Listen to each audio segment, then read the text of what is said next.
أعوذ بالله من الشيطان الرجيم بسم الله الرحمن الرحيم أم كنتم شهداء إذ حضر يعقوب الموت إذ قال لبنيه ما تعبدون من بعدي قالوا نعبد إلهك وإله آبائك إبراهيم وإسماعيل وإسحاق إلها واحدا ونحن له مسلمون. وقال الله تبارك وتعالى والذين يقولون ربنا هب لنا من أزواجنا وذرياتنا قرة أعين واجعلنا للمتقين إماما. وقال النبي صلى الله عليه وسلم كل مولود يولد على الفطرة فأبواه يهودانه أو ينصرانه أو يمجسانه أو كما قال عليه الصلاة والسلام. محترم بزرگوں، نوجوان دوستوں اور عزیز ساتھیوں، ایک جلیل القدر پیغمبر ہیں جن کا نام ہے حضرت یعقوب علیہ السلام. یہ ایسے پیغمبر ہیں کہ ان کے والد حضرت اسحاق علیہ السلام ہیں اور ان کے دادا حضرت ابراہیم علیہ السلام اور ان کے بیٹے حضرت یوسف علیہ السلام اور ان کے چچا حضرت اسماعیل علیہ السلام. تو پورا گھرانہ جو ہے وہ نبوت کا گھرانہ ہے، پر دادا سے لے کر کے بیٹے تک مسلسل نبی ہیں، اور اس کے بعد بھی انبیاء کرام علیہ السلام کے آنے کا سلسلہ حضرت یعقوب علیہ السلام کے گھر میں چلتا رہا ہے صدیوں تک. اس قدر عظیم الشان پیغمبر ہے. ذرا توجہ کریں گے کہ ابراہیم علیہ السلام دادا ہیں.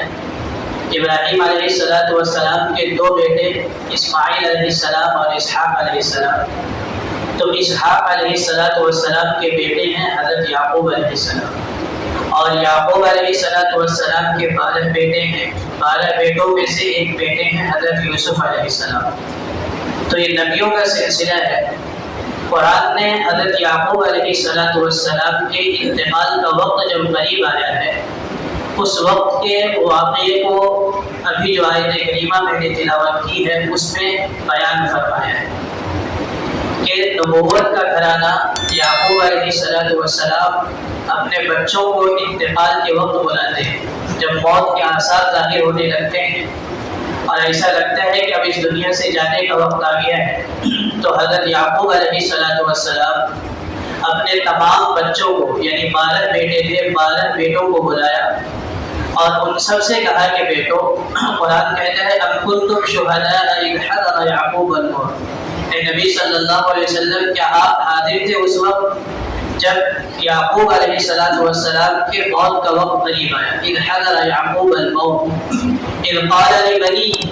آپ حاضر نہیں ہیں، لیکن میں آپ کو اس وقت کا واقعہ بتلاتا ہوں قرآن کے ذریعے سے.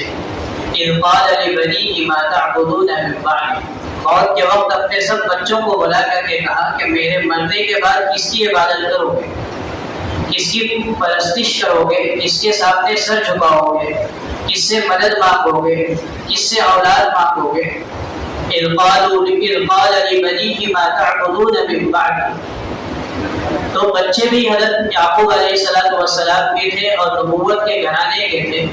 سب نے کہا نعبد الہک و الہ آبائک ابراہیم و اسماعیل و اسحاق الہ واحدا. ہم ایک اللہ کی عبادت کریں. نعبد الہک، جو آپ کے بھی معبود ہے، و الہ آبائک، اور ہمارے آباء و اجداد کے بھی معبود ہیں. وَنَحْنُ لَهُ مُسْلِمُونَ، اور ہم اللہ کے سامنے ہی اپنے سر کو جھکائیں گے، اللہ کی باتوں کو ہی مانیں گے، کسی اور کی پرستش نہیں کریں گے، کسی اور کی عبادت نہیں کریں گے. دو باتیں معلوم ہوتی ہے کہ صدیوں کے بعد اللہ تبارک و تعالی یعقوب علیہ السلام کا زمانہ اور حضور صلی اللہ علیہ وسلم کے زمانے کے درمیان صدیاں ہیں، کئی صدی گزری. اس کے بعد جب نبی صلی اللہ علیہ وسلم پر قرآنی آیات نازل ہو رہی ہیں تو اللہ تبارک و تعالیٰ یوں کہہ رہے ہیں کہ نبی صلی اللہ علیہ وسلم، کیا آپ یعقوب علیہ السلام کے انتقال کے وقت ان کے پاس موجود تھے؟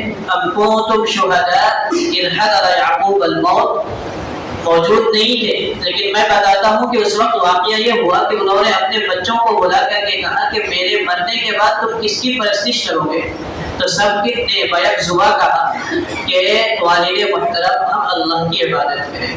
بتلانا یہ چاہ رہے ہیں کہ ایک نبی کی کتنی فکر مندی کی بات ہے، اور ایک نبی اپنے انتقال کے وقت کس چیز کی فکر کرتا ہے۔ انتقال کے وقت میں یہ نہیں پوچھ رہے کہ میرے بعد کیسے کاروبار سنبھالو گے، میرے مر جانے کے بعد تم کیسے زندگی گزارو گے، کہاں رہو گے، کیسی حرکتیں کرو گے، کیا کرو گے، یہ نہیں پوچھا جا رہا ہے، بلکہ یعقوب علیہ السلام اپنے بیٹوں سے یہ پوچھ رہے ہیں کہ ما تعبدون، کہ کس کی تم عبادت کرو گے۔ تو بچے اپنے باپ کے سوال کو سمجھ رہے ہیں کہ پوچھنا کیا چاہ رہے ہیں، تو انہوں نے جواب دیا کہ والد محترم آپ ہمارے تعلق سے بے فکر رہیں، ہم ایک اللہ کے علاوہ کسی کی عبادت نہ کریں۔ قرآن میں اس واقعے کو لانے کا مقصد کیا ہے؟ قرآن میں اس واقعے کو بیان کر کے اللہ تبارک و تعالیٰ نے آپ صلی اللہ علیہ وسلم کو اور آپ کے صحابہ کو اور ان کے واسطے سے قیامت تک آنے والے مسلمانوں کو، ایمان والوں کو یہ سبق سکھلایا اور بتلایا کہ فکر مندی کی چیز یہ ہے جب تم اس دنیا سے جا رہے ہو کہ تمہاری اولاد دین کے اعتبار سے کس حالت میں ہے، دینی ترقی تمہاری اولاد کی کتنی ہوئی ہے، اور دینی اعتبار سے تم نے اپنے اولاد کو کیسا سنبھالا ہے، یہ فکر کی بات ہے۔ آپ نے کیا بنا کر کے دے دیا ہے، کاروبار میں کتنی ترقیاں کر لی ہے، اور کتنے گھر بنا کر کے دے دیے ہیں۔ کل قیامت کے دن اللہ تبارک و تعالیٰ کسی سے یہ نہیں پوچھیں گے کہ تم نے اپنے 4 بچوں میں سے 4 کو الگ الگ گھر بنا کر کے کیوں نہیں دیا، اپنے 5 بچوں میں سے ہر ایک کے کاروبار کو سیٹ کر کے کیوں نہیں دیا۔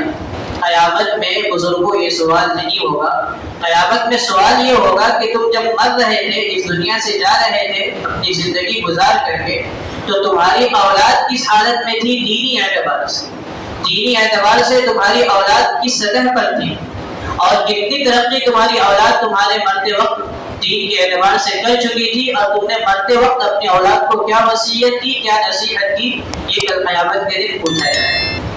تو صدیوں پہلے کا یہ واقعہ قرآن نقل کر رہا ہے۔ آج بھی آپ قرآن کو اٹھائیں اور پہلا ہی پارہ کھولیں، اس میں آپ کو آیت کریمہ مل جائے گی۔ ام کنتم شہداء اذ حضر یعقوب الموت اذ قال لبنیہ ما تعبدون من بعدی قالوا نعبد الہک وإلہ آبائک ابراہیم واسماعیل واسحاق الہا واحدا ونحن له مسلمون۔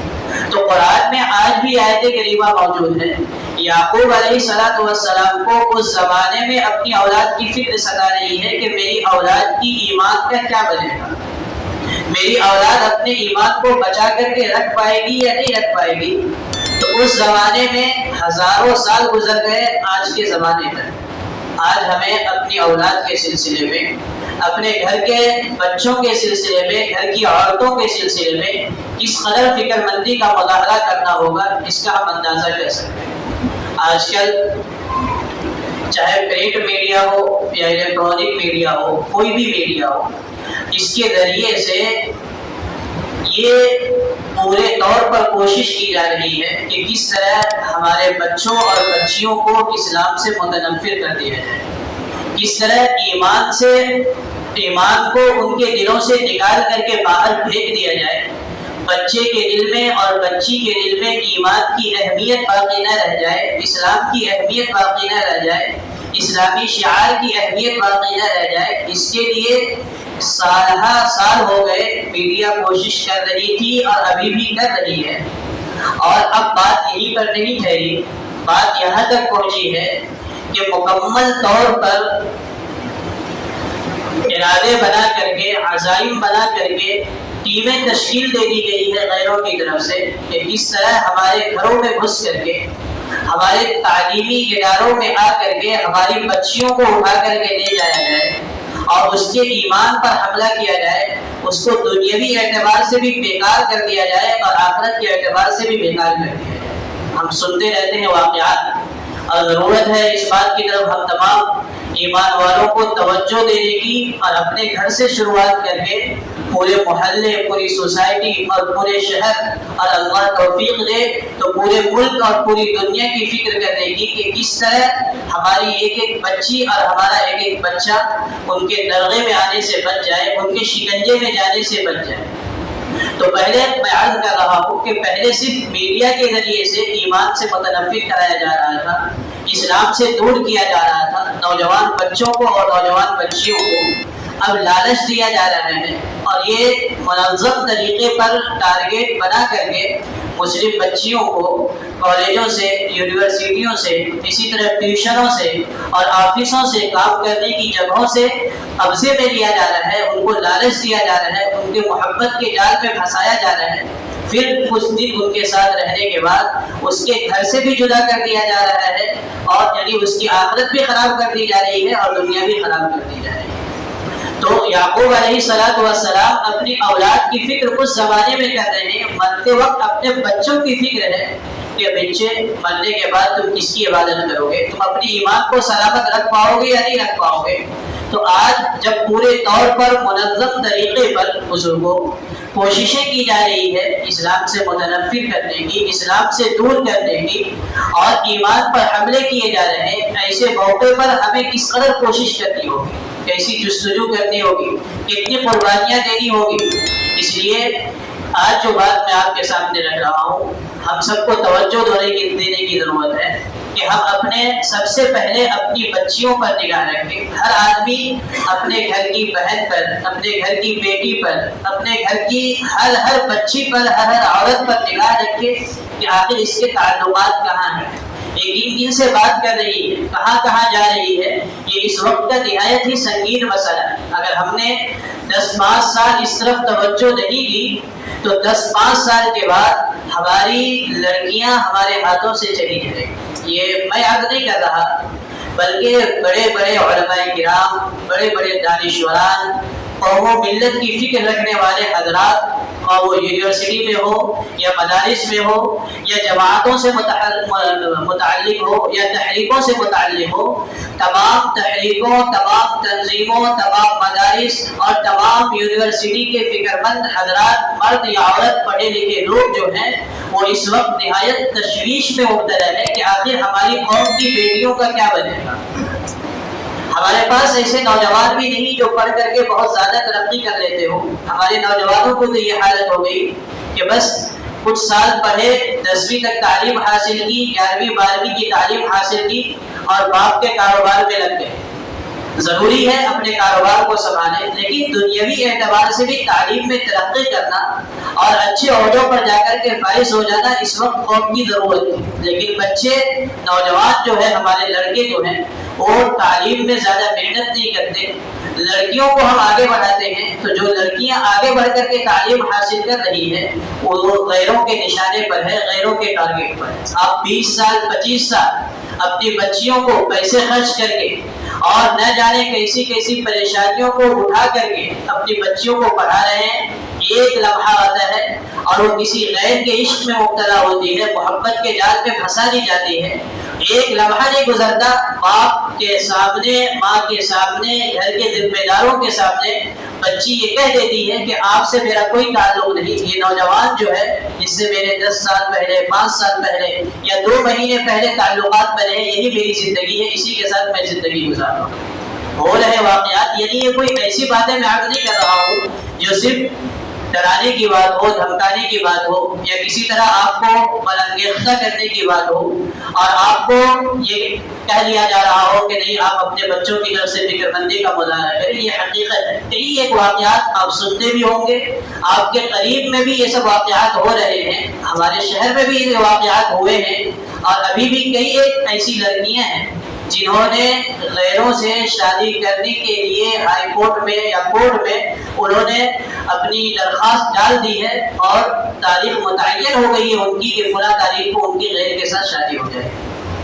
یہ ایک بچی کے جانے کا مسئلہ نہیں ہے، بلکہ یہ مسئلہ ہے پوری نسل کو تباہ و برباد کرنے کا، اسلامی شناخت کو مٹا دینے کا، اسلامی شعائر کو ختم کر دینے کا، جب بچیاں آہستہ آہستہ ادھر چلی جائیں گی تو انہوں نے باقاعدہ مضمون لکھا ہے اور اپنے نوجوانوں کو ابھارا ہے کہ جب بچیاں مسلمانوں کی تمہارے پاس آئیں گی تو بچیوں سے جو بچے پیدا ہوں گے وہ ہمارے ہوں گے، وہ ان کے نہیں ہوں گے۔ تو بزرگوں بات آگے جا رہی ہے، حضرت یعقوب علیہ السلام نے اپنے بچوں کے سلسلے میں فکر مندی کا مظاہرہ فرمایا مرتے وقت، اور اپنے بچوں سے پوچھا کہ بیٹے میں مر جاؤں گا تو تم کس کی عبادت کرو۔ آج اس سے زیادہ فکر مند ہونے کی ہم لوگوں کو ضرورت ہے، ہر محاذ پر، ہر سطح پر گھروں کے اندر تعلیم کو زندہ کرنا، گھروں کے اندر دینی باتوں کا مذاکرہ کرنا، گھروں کے اندر کتابوں کی تعلیم کرنا، گھروں کے اندر قرآن پاک کی تلاوت اور قرآن کی معانی اور اس کی تفاسیر و تراجیم کا سلسلہ شروع کرنا، یہ اس وقت کی اہم ترین ضرورت ہے۔ اور اسی کی ایک اہم کڑی کہ ہمارے بچے اور ہماری بچیاں غیروں کے شکنجے میں جانے سے بچ جائے، اس کے لیے اس وقت دنیا میں خاص طور پر ہمارے ملک میں دو نظام چلتے ہیں، ایک مدارس کا نظام ہے اور ایک مکاتب کا نظام ہے۔ اگر ہم یہ چاہتے ہیں کہ ہمارے بچے، چاہے بچی ہو یا بچہ ہو، لڑکا ہو یا لڑکی ہو، وہ اپنی ایمان کو بچا لے جائے، اپنی ایمان کے ساتھ سودا نہ کرے، اپنے ایمان کے ساتھ سمجھوتا نہ کرے، تو بزرگوں ضروری ہے اس بات کی کہ ہمیں اپنے بچوں اور بچیوں کو ان دونوں میں سے کہیں ایک جگہ جوڑنا ہوگا، یا تو اپنے بچے کو مکاتب سے جوڑیں یا اپنے بچوں کو مدارس سے جوڑیں۔ اگر ہم اپنے بچوں کو مدارس و مکاتب سے اس زمانے میں جوڑ دیں گے تو یقینی بات تو نہیں ہے، لیکن اس قدر اطمینان کی بات ضرور ہے کہ انشاءاللہ یہ بچے بڑے ہونے کے بعد غیروں کے ہاتھ نہیں لگیں گے، ایمان کا سودا نہیں کریں گے۔ بڑا درجہ تو یہ ہے، اہم بات تو یہ ہے کہ ہم اپنے بچوں کو مدارس سے جوڑیں، کیونکہ مدارس میں 24 گھنٹے رہیں گے تو اس کے اندر اسلامی روایات کو برقرار رکھنے کا جذبہ پیدا ہوگا، سنتوں پر عمل کرنے کا جذبہ پیدا ہوگا، ایمان کی حقیقت اور ایمان کی اہمیت اور ایمان کی قدر و قیمت بچوں کو معلوم ہو جائے۔ لیکن اگر نہیں ڈال سکتے ہیں، اگر کسی کو اللہ تبارک و تعالیٰ نے اولاد کی نعمتیں زیادہ دی ہیں، 4-5 بچے ہیں، تو کم از کم ایک آدھ بچوں کو مدرسے میں پڑھا کر کے دین کی اہم اور ضروری معلومات دلوانا اس وقت بہت ضروری ہے۔ عالم بنانا ضروری نہیں ہے، لیکن دیندار بنانا ہر بچے کو اور ہر بچی کو ضروری ہے۔ عالم بنانا فرض کفایہ ہے، لیکن دیندار بنانا یہ ضروری اور فرض عین ہے کہ ہر بچہ اور ہر بچی دیندار ہو، ہر ایک کو معلوم ہو کہ ایمان کی قیمت کیا ہے، ہر ایک کو معلوم ہو کہ ایمان کی اہمیت کیا ہے۔ تو سال کی ابتدا ہو رہی ہے اور رمضان المبارک کا مہینہ ختم ہو چکا، اسکول بند ہوئے تھے یا بند ہوں گے اور اس کے بعد اسکول شروع ہو جائیں گے، لیکن ابھی مدارس کا نظام اب شروع ہونے والا ہے۔ رمضان کے بعد مدارس کا نظام شروع ہو جاتا ہے، اسی طرح مکاتب کا نظام بھی شروع ہو جاتا ہے۔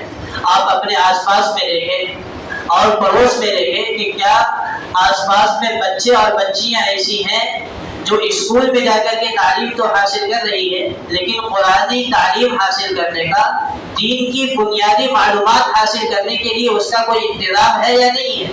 بچہ کسی مکتب سے جڑا ہوا ہے یا نہیں جڑا ہوا ہے؟ بچی کسی مکتب میں پڑھ رہی ہے یا نہیں پڑھ رہی ہے؟ بچہ اگر بڑا ہو گیا ہے، اسکول نہیں جا رہا ہے، تو اس کو کسی مدرسے میں داخل کیا گیا ہے نہیں داخل کیا گیا ہے؟ یہ اس وقت ہم سب کو فکر مندی کے ساتھ اپنے اندر لینے کی ضرورت ہے، اور اس فکر کو غور کر کے، اس فکر کو اپنے اوپر سوار کر کے محنت کرنے کی معاشرے میں ضرورت ہے۔ صرف اپنے بچوں کی نہیں بلکہ پورے محلے کے بچوں کی، پورے علاقے کے بچوں کی فکر کرنا اس وقت ہر مسلمان مرد اور ہر مسلمان عورت کی ضرورت ہے۔ مکتب میں آپ کے بچوں کی تعلیم ہوگی، تربیت آپ کے بچوں کے آپ کے گھر پر ہوگی، دونوں میں فرق ہے۔ تعلیم اور تربیت دونوں لفظ ایک ساتھ بولے جاتے ہیں کہ بچوں کی تعلیم و تربیت پر دھیان دو، لیکن دونوں الگ الگ چیز ہے۔ تعلیم الگ چیز ہے، تربیت الگ چیز ہے۔ تعلیم یہ ہے کہ آپ کے بچوں کو نماز کے بارے میں سکھلا دیا جائے، تشہد بتلا دی جائے، درود شریف بتلا دیا جائے، سکھلا دیا جائے، نماز کا طریقہ بتلا دیا جائے، یہ تعلیم ہے۔ اور تربیت یہ ہے کہ جو کچھ بچے نے آپ کا مدرسے میں یا مکتب میں سیکھا ہے اسے گھر پر عملی طور پر کروایا جائے اور کیا جائے۔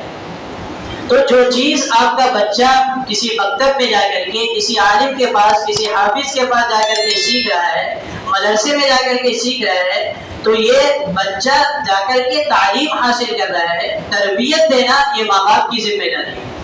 اور تربیت کے سلسلے میں اصول یہ ہے کہ پہلے ماں باپ کسی چیز پر عمل کرے، اس کے بعد بچوں کو اس پر ابھارے.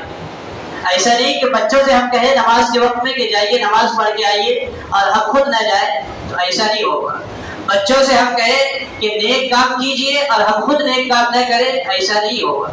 بچوں سے ہم کہیں کہ جھوٹ نہ بولو لیکن ہم خود جھوٹ بولتے رہیں، تو ایسا نہیں ہوگا. تربیت کے سلسلے میں اللہ تبارک و تعالیٰ نے ایک آیت میں اس قدر بہترین نقشہ کھینچا. فرمایا نبی اکرم صلی اللہ علیہ وسلم کو وَأَمُرْ أَهْلَكَ بِالصَّلَاةِ وَاصْطَبِرْ عَلَيْهَا، اے نبی صلی اللہ علیہ وسلم اپنے گھر والوں کو نماز کا حکم دیجیے. وَأَمُرْ أَهْلَكَ بِالصَّلَاةِ وَاصْطَبِرْ عَلَيْهَا، اور اے نبی صلی اللہ علیہ وسلم اس پر آپ بھی کاربند رہیے. علماء نے لکھا ہے کہ اس آیت کریمہ میں اللہ تبارک و تعالیٰ نے یوں نہیں فرمایا کہ اے نبی صلی اللہ علیہ وسلم اقیم الصلاۃ وامر اہلک بالصلاۃ، کہ نماز ادا کیجئے اور اپنے گھر والوں کو بھی نماز ادا کرنے کا حکم دیجئے. یہ نہیں فرمایا، بلکہ فرمایا کہ وامر اہلک بالصلاۃ، پہلے اپنی اولاد کو نماز کا حکم دیجئے، اپنے گھر کے لوگوں کو نماز کا حکم دیجئے. واصطبر علیہا، اور اس پر آپ بھی کاربند ہو جائیے. فرمایا کہ اس میں تربیت کے انداز سکھلائے گئے ہیں کہ پہلے اولاد کو، گھر کے افراد کو نماز کا حکم دو، اس کے بعد آپ نماز پر کاربند ہو جاؤ. یعنی بچوں کو نماز کے لیے بھیجو اور پیچھے پیچھے خود بھی آؤ. بچیوں کو، گھر کی عورتوں کو نماز کے لیے کہو اور اس کے بعد کہنے کے بعد خود نماز ادا کرنے کی ترتیب بناؤ، فکر کرو. ایسا نہیں کہ بچوں سے کہہ دیا کہ نماز پڑھو اور آپ خود سو گئے، بچوں سے کہہ دیا کہ نماز ادا کرو اور آپ خود باہر چلے گئے، نماز ادا نہیں کیے، تو پھر یہ تربیت کوئی اثر انداز نہیں ہوگی. تربیت کے لیے ضروری یہ ہے کہ ماں باپ پہلے خود عمل کرے، اس کے بعد بچوں کو تاکید کرے. ماں باپ عمل پیرا ہوں گے تو بچے عمل کریں گے. ماں باپ صرف کہیں گے زبانی بات تو بچے اس پر عمل کرنے والے نہیں. تو آپ کو مدارس سے، مکاتب سے بچے صالح اور نیک پڑھا کر کے مل جائے، یہ کوئی گارنٹی کی بات نہیں ہے. اتنی بات یقینی ہے کہ کالج اور یونیورسٹی میں جانے کے بعد بچے جتنے خراب ہوں گے، مدرسے اور مکاتب میں جانے کے بعد اتنے خراب نہیں ہوں گے. کچھ نہ کچھ اچھے آپ کے بچے بن جائیں. باقی مکمل طور پر تربیت کرنا، مکمل طور پر نیک اور صالح بنانا، یہ ہر ماں باپ کی ذمہ داری ہے. کوئی بچہ ماں کے پیٹ سے نیک اور صالح بن کر نہیں آتا. صالح بنانے کے لیے تربیت کرنی پڑتی ہے. نیک اولاد کو نیکی کی تربیت دینی پڑتی ہے، تب جا کر کے اولاد نیک بنے گی. نیک بنانے کے لیے محنت شرط ہے ماں باپ کی، گھر کے ذمہ داروں کی. اسی لیے اللہ کے نبی صلی اللہ علیہ وسلم نے فرمایا کلکم راع وکلکم مسئول عن رعیتہ، کہ تم میں سے ہر ایک آدمی نگراں ہے، ہر آدمی ذمہ دار ہے، ہر آدمی سے اس کی ذمہ داری کے بارے میں سوال کیا جائے. پھر اللہ کے نبی صلی اللہ علیہ وسلم نے اس کو پھیلایا سمجھانے کے لیے. فرمایا کہ الامام راعی، کہ امام یعنی نگراں اور سردار اور بادشاہ، اسلامی حکومت قائم ہو تو امیر المؤمنین کو امام کہا جاتا ہے. تو کہا کہ جو بادشاہ ہے، جو سردار ہے، وہ نگہبان ہے، اور جتنی رعیت ہے سب اس کے ماتحتی میں ہے. سب کے بارے میں اس امام سے اور اس بادشاہ سے، اس حاکم سے سوال کیا جائے. فرمایا والرجل راعی، آدمی نگہبان ہے، وَأَهْلِ بَيْتِهِ مَسْئُولٌ عَنْ رَعِيَّتِهِ، اور اس کے گھر کے جتنے افراد ہیں سب کے بارے میں آدمی سے سوال کیا جائے. آگے فرمایا کہ عورت نگہبان ہے اور شوہر کے گھر میں جتنی چیزیں ہیں سب چیزوں کے بارے میں کل قیامت کے دن عورت سے سوال کیا جائے. آگے فرمایا کہ نوکر یہ بھی نگراں اور نگہبان ہے، ملازم یہ بھی نگراں اور نگہبان ہے، اس کے آقا کے مال کے سلسلے میں اس سے کل قیامت کے دن سوال کیا جائے. یہ تفصیل کے ساتھ اللہ کے نبی صلی اللہ علیہ وسلم نے سمجھا دیا کہ آدمی اپنے ماتحتوں کے بارے میں فکر مند رہے، جیسے اپنی اولاد کے بارے میں فکر مند ہے، اسی طرح ملازم کے سلسلے میں، خادموں کے سلسلے میں، نوکروں کے سلسلے میں. اور اللہ تبارک و تعالیٰ نے کہیں کا حاکم بنایا ہے، کہیں کا ذمہ دار بنایا ہے، کسی آفس میں بڑے عہدے پر فائز ہے، تو اس عہدے پر رہتے ہوئے جتنے ماتحت کے لوگ ہیں سب کی دینی اعتبار سے فکر کرنا یہ ہر انسان کی ذمہ داری ہے. یہ ترتیب ہے. تو بات یہ عرض کر رہا ہوں کہ تعلیم ایک الگ چیز ہے اور تربیت ایک الگ چیز ہے. تعلیم کی ذمہ داری بھی ماں باپ کی ہے، تربیت کی ذمہ داری بھی ماں باپ کی ہے. آج ہماری حالت ایسی ہوئی ہے کہ دنیاوی تعلیم کے لیے پیسے خرچ کرنا کوئی دشوار نہیں ہے، محنتوں کو برداشت کرنا کوئی مشکل نہیں ہے۔ ایک بچے کو ہم اسکول پڑھا رہے ہیں 15 سال سے 10 سال سمجھ لیجیے کہ 0 سے لے کر کے KG سے لے کر کے 10ویں تک 12 سال جاتے ہیں۔ 12 سال ماں باپ روزانہ دونوں میں سے کوئی ایک صبح اٹھتے ہیں، بچوں کو تیار کرتے ہیں، گاڑی کا انتظام کرتے ہیں اور بچے کو اسکول جا کر کے چھوڑتے ہیں، پھر چھوٹنے کا وقت ہوتا ہے تو اس کو لا کر کے اپنے گھر پر واپس لاتے ہیں یا گاڑی لگواتے ہیں اور یہ تمام خرچے برداشت کرتے ہیں، یہ تمام تکلیفیں برداشت کرتے ہیں۔ ایک بچے کو 10ویں تک صرف تعلیم دلانے کے لیے 12 سال صرف ہوتے ہیں، کتنے پیسے خرچ کرتے ہیں اور کتنی توانائیاں صرف کی جاتی ہے اور کس قدر فکر مندی کا مظاہرہ کیا جاتا ہے۔ لیکن جب دینی تعلیم کا مسئلہ آتا ہے تو جتنے پیسے ہم بچوں کو چاکلیٹ کھلانے میں خرچ کرتے ہیں اتنی فیس دینے کی بھی ہمارے اندر گنجائش نہیں ہوتی۔ محلے میں کتنے لوگ ایسے ہیں جو بچوں کو مکتب اس لیے نہیں بھیجتے کہ 150-200 روپے فیس دے رہے ہو۔ ہر مسجد کا یہی حال ہے، ہر علاقے میں مسلمانوں کی یہی کیفیت ہے کہ آپ اپنے بچوں کو چاکلیٹ کھانے کے لیے مہینے میں 400-500 روپے دے دیں گے، لیکن اسی بچے کو دینی تعلیم حاصل کروانے کے لیے کہ وہ بچہ مسجد میں جائے گا، مکتب میں جائے گا، مدرسے میں جائے گا، 2 گھنٹہ 1 گھنٹہ 1.5 گھنٹہ دینی تعلیم حاصل کرے گا اور وہاں کے ذمہ داروں نے کہہ دیا کہ بھائی آپ کا بچہ آئے گا یہاں پڑھے گا، اس کے لیے معلمین کا انتظام ہے، پنکھے لائٹ کا انتظام ہے، پانی کا انتظام ہے، استنجا بیت الخلاء کا انتظام ہے، آپ کو 150-200 روپے دینے ہوں گے تو کہیں گے بہت مہنگا، یہ لوگ لوٹ رہے ہیں، مسجد کے نام پر، مدرسے کے نام پر، مکتب کے نام پر لوٹ رہے ہیں، پیسے لے کر کے جائیں گے کہاں؟ اللہ کے بندو ذرا غور کرنے کی بات ہے کہ ہم تمام جگہ پر خرچ کرتے ہیں۔ آج تو معمولی چیز آپ ایک وقت کے لیے گوشت لینے جائیں تو آپ کے 250-300 روپے چلے جائیں گے، ایک وقت کھانے کے لیے صرف سالن کا انتظام کرنا ہے تو 250-300 روپے جا رہے ہیں۔ آپ اپنے بچوں کو دینی تعلیم دلوانے کے لیے، اپنے بچوں کو دین سے آشنا کرنے کے لیے، نماز سکھلانے کے لیے، روزہ سکھلانے کے لیے، ثنا اور تشہد سکھلانے کے لیے، نماز کی ترتیب بتلانے کے لیے، جنازے کی ترتیب سیکھنے کے لیے، یہ تمام چیزوں کو سیکھنے کے لیے اگر آپ کے بچوں سے فیس کے طور پر 150-200 روپے مانگے جاتے ہیں تو پریشانیاں کھڑی ہو جاتی ہیں۔ تو اس طرف توجہ دینے کی ضرورت ہے۔ بات میں یہاں سے شروع کر رہا تھا کہ حضرت یعقوب علیہ السلام پریشان ہیں کہ اپنی اولاد کو نصیحت کر رہے ہیں، پوچھ رہے ہیں کہ بچوں میں مر جاؤں گا، میں اس دنیا سے چلا جاؤں گا تو تمہاری ایمان کا کیا بنے گا، تم ایمان کے تقاضے پر کتنا عمل کرو گے؟ یوسف علیہ السلام بھی ان بچوں میں شامل ہے، یعنی پیغمبر کو بھی اپنے بچے سے مخاطب کر کے کہنا پڑ رہا ہے کہ بیٹے میں مر جاؤں گا تو کیا کرو گے، کس اللہ کی عبادت کرو گے؟ تو آج ہم لوگوں کو کس قدر فکر مندی کے ساتھ اس بات کو اٹھانے کی ضرورت ہے۔ بچے نیک بنے۔ نبی اکرم صلی اللہ علیہ وسلم نے فرمایا کہ کوئی باپ اپنی اولاد کو اچھے اخلاق سے زیادہ بہتر تحفہ نہیں دیا۔ آپ کچھ بھی تحفہ دے دیں بچوں کو، بہترین کھانا کھلا دے، بہترین پانی پلا دے، پینے کی چیزیں پہنا دے، بہترین کپڑا دے دے، روٹی کا انتظام کر دے، مکان کا انتظام کر دے، کھانے کا انتظام کر دے، لیکن آپ اپنے بچوں کو دینی تعلیم سے مسلسل آشنا نہیں کر رہے ہیں اور دینی تعلیم نہیں دے رہے ہیں تو آپ جسمانی طور پر اپنے بچوں کی پرورش کر رہے ہیں، روحانی طور پر اپنے بچوں کو مار رہے ہیں، قتل کر رہے ہیں۔ آپ کا بچہ قتل ہو رہا ہے روحانی طور پر، لیکن آپ کو فکر نہیں، مجھے فکر نہیں ہے۔ تو اللہ کے نبی صلی اللہ علیہ وسلم نے فرمایا کہ آدمی اپنے بچوں کو جو سب سے زیادہ قیمتی تحفہ دے سکتا ہے وہ یہ ہے کہ اپنے بچوں کو ادب سکھائے۔ جتنا ادب سکھلا دیا اس نے اپنے بچے کو اتنا قیمتی بنا دیا۔